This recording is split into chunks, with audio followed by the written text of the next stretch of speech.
Hello, happy new year. Chaitra Navratra आज से हिंदू धर्म में हिंदू धर्म का आज से नौ वर्ष प्रारंभ है। और आज उगादि भी है। आंध्र प्रदेश में आज उगादि के नाम से उसको जाना जाता है। ये नवरात्र प्रारंभ है नॉर्थ में। तो आप सभी को शुभकामनाएँ। आप सभी तो अच्छे होंगे। और मैं अपने बारे में बताना चाहती हूँ। मैं 1988 में मधुबनी पेंटिंग और टिकली क्राफ्ट दोनों सीखे थे।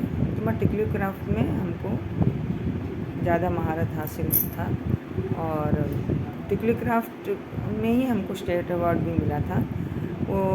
और स्टेट अवार्ड मिलने के बाद हमें गुरु शिष्य परंपरा के अंतर्गत हम लोग को एक क्लास करने का हमको मौका दिया गया।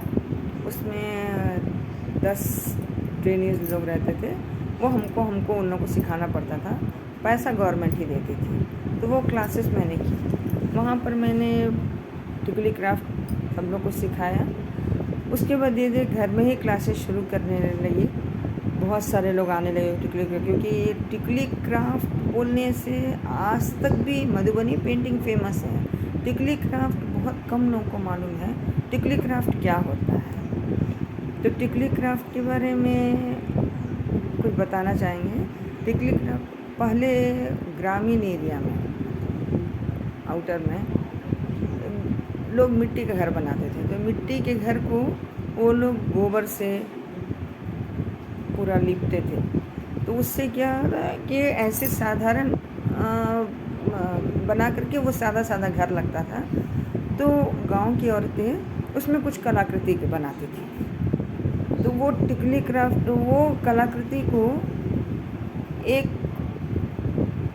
तरह से मतलब पेंटिंग का रूप देने लगी। तो कुछ लोग को वो धीरे कुछ लोग जो बाहर से आते थे वो कलाकृति को देखते थे। तो उस चीज़ को आगे बढ़ाने के लिए सोचे। तो उपेंद्र महारथी एक इंसान थे। वो पटना में के थे। वो एक बार गांव गए थे। तो वहाँ उपेंद्र महारथी ने उस कलाकारी को देखा। तो वो नहीं, इसको गांव से बाहर ला करके इसको सिखाया जाए। तो उसके लिए एक पटना में पाटलिपुत्र में उपेंद्र महारथी अनुसंधान संस्थान है। उस जगह पर एक बड़ा विद्यालय खोला गया जिसमें हॉस्टल भी था, जहाँ से मैंने भी सीखा है। तो वहाँ पर मधुबनी पेंटिंग और आर्ट एंड क्राफ्ट का, गुड़िया का और बहुत सारे चीज़ सिखाए जाते थे। तो वहाँ से मैंने टिकली क्राफ्ट सीखा। तो उस टिकली क्राफ्ट का वो तो पहले गांव में दीवार पर बनाया जाता था, पर धीरे उसको अब शहर में सब लोग के बीच में लाने के लिए दीवार पे तो नहीं बनाया जा सकता है। तो लोग प्लाईवुड में और लकड़ी पे या कपड़े पर बनाना शुरू कर दिए। तो जो कपड़े पर बनता था तो वो पोस्टर के रूप में काम आता था। कुछ लोग साड़ी में भी बनाने लगे टिकली क्राफ्ट को। कुछ मेन टिकली क्राफ्ट था लकड़ी पे बनता था। तो लकड़ी को चिकना करने के लिए मतलब उसको एक लकड़ी का सरफेस तो एक रफनेस लिए रहता है। तो उस चीज़ को स्मूथ बनाने के लिए लकड़ी का कोयला मिलता है। उस लकड़ी का कोयला को पानी में भिंगा करके उस पर घिसा जाता था। ये गांव का पद्धति है। ये शहर में बाद में उस चीज़ को चेंज किया गया। घिस करके उस चीज़ को चिकना कर दिया जाता था। सिर्फ एक बार पानी में डुबा कर उसको चिकना, वो उसके बाद उसको सुखा करके फिर धीरे और 2-3 बार ऐसे करने के बाद फिर एक बार पेंट किया जाता था। पेंट करने के बाद फिर वापस सुखा के फिर लकड़ी के कोयले से ही उसको घिसा जाता था। उस तरह 3-4 बार के प्रोसेस के बाद वो चिकना हो जाता था। उसके बाद उस पर फाइनली कलर किया जाता था। साधारण ब्राउन कलर ही किया जाता है, क्योंकि ब्राउन कलर में वाइट ज़्यादा उभर, क्योंकि टिकली क्राफ्ट का है कि आउटलाइन जो है वाइट रहता था। डबल लाइन में टिकली क्राफ्ट होता है, आउटलाइन वाइट रहता है। तो उस चीज़ के लिए ब्राउन कलर ही, तकरीबन ब्राउन कलर ही यूज़ होता था, और वाइट उस पर उभर के आता था, हर कलर उभर के आता था। तो मेन जो भी हम लोग उस पर फ़ोटो चित्र बनाते थे, उस चित्र पर हम लोग को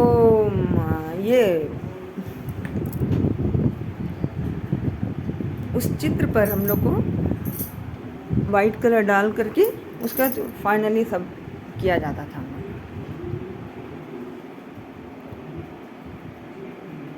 तो वो धीरे धीरे अब लकड़ी का कोयला कहाँ मिलेगा, और बाकी सब भी प्रॉब्लम शुरू हो गया। तो वो धीरे धीरे लोग जब ट्रेनिंग लेकर के जब बाहर आए, तो अपने तरीके से सैंड पेपर मिलता है मार्केट में, तो सैंड एक कलर करके एक बार कलर कर दिया जाता था लकड़ी पर, और उसके बाद उसको सैंड पेपर से स्मूथ करके फिर वापस 2 या 3 इस तरह कोट करके हम लोग, आजकल मशीन से भी होता है, आजकल अगर जो बिजनेस में आ गए हैं वो मशीन से ही कोट कर लेते हैं, और ऑयल पेंट है, एनामल पेंट है, उससे तो उसका शाइनिंग भी बहुत अच्छा आता है।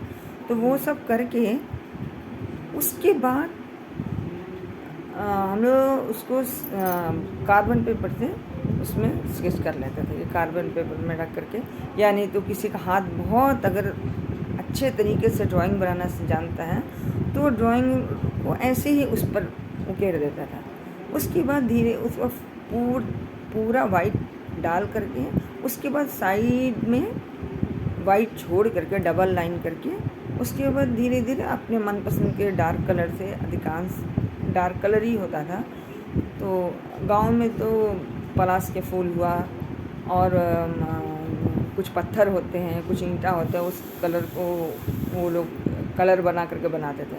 मगर धीरे धीरे अब शहर में या फिर जो प्रोफेशनल हो गए हैं वो एनिमल पेंट से ही कर लेते हैं, उस कलर को डार्क कलर से ही किया जाता है।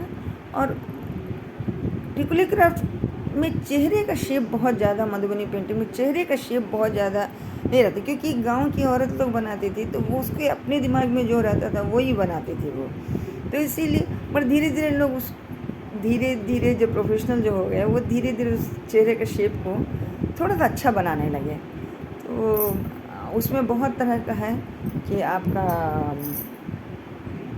पेन का भी, मतलब आप पेन स्टैंड बना सकते हैं, या टी कोस्टर बना सकते हैं, या आप पोस्टर बना सकते हैं। तो बहुत कुछ ऐसा होता है। तो उसमें आप एक देखिए, इसमें भी जैसे हम लोग का ये एक है, मतलब मैग्नेट लगा हुआ है, तो आप इसके पीछे में आप इसमें पेंट करके और आप इसमें टिकुली क्राफ्ट बना सकते हैं। एक छोटा सा है, तो आप टीवी में लगाने, सॉरी फ्रिज में लगाने के लिए तो मैग्नेट लगा हुआ, तो आप फ्रिज में इजीली लगा सकते हैं, तो इसको भी यूज़ किया जाता है। और आप कपड़े पर भी बना सकते हैं, तो मैंने तो कपड़े पर भी बनाया है, तो आप इसको देख सकते हैं, कपड़े पर भी बनाया हुआ है। ये टिकुली क्राफ्ट हुआ। और मैंने अभी कुछ एक्सपेरिमेंट कर रहे हैं, तो पूरे पेंटिंग को अब सब धीरे धीरे उस चीज़ को थोड़ा सा और अच्छा करने के लिए ग्लास से भी सजा रहे हैं। तो मैंने भी कुछ ग्लास से तब मधुबनी टिकुली क्राफ्ट बना करके उस पर ग्लास से कुछ उसको सजाने वाला काम जो भी है वो ग्लास से भी किए हैं। तो धीरे धीरे आप उसमें जितना हो सके अपना, मतलब आप चाहते हैं कि हम और लोग से अच्छा कर सकें, और भी इस चीज़ में कुछ अलग हट करके करें, तो उस चीज़ में आप और भी कुछ उस टिकुली का बेस टिकुली क्राफ्ट ही होना चाहिए। उसका जो टिकुली क्राफ्ट का जो मेन है उसको नहीं आप हटा सकते हैं, मगर सजाने के नाम पर जैसे साड़ी बनाए तो उसमें छोटे छोटे ग्लास डाल सकते हैं, छोटे छोटे मोती डाल सकते हैं, मगर मेन वो टिकुली क्राफ्ट रहना चाहिए, आप एकदम उसको चेंज नहीं कर सकते हैं। तो धीरे धीरे हम कोशिश नहीं, सिर्फ प्रैक्टिस छूट गया था मेरा, तो चाह रहे हैं कि वापस फिर इस चीज़ को बनाएं। और देखिए, आप लोग सब लाइक कीजिए, और धीरे धीरे बना रहे हैं। एक साथ फिर बनाएंगे तो फिर हम भी चाहेंगे कि अच्छी तरह से और अच्छा वीडियो हम डाल सकें। आप सब्सक्राइब कीजिए और लाइक कीजिए मेरे इसमें, तो मुझे भी अच्छा लगेगा। Thank you.